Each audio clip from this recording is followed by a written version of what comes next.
Hey guys, in this video, I will show you how to connect ChatGPT with Gmail. All right, let's begin.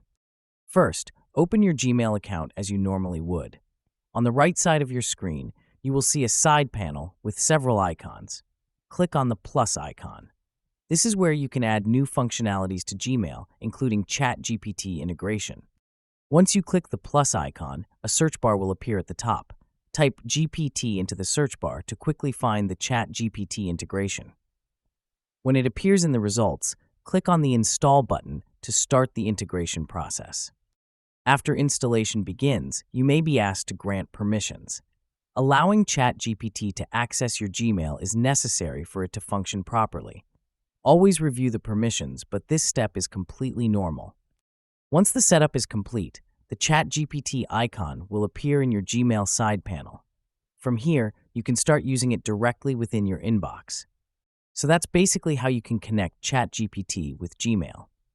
And that's it for this video. If you find this helpful, consider subscribing and giving this a big thumbs up. Thanks.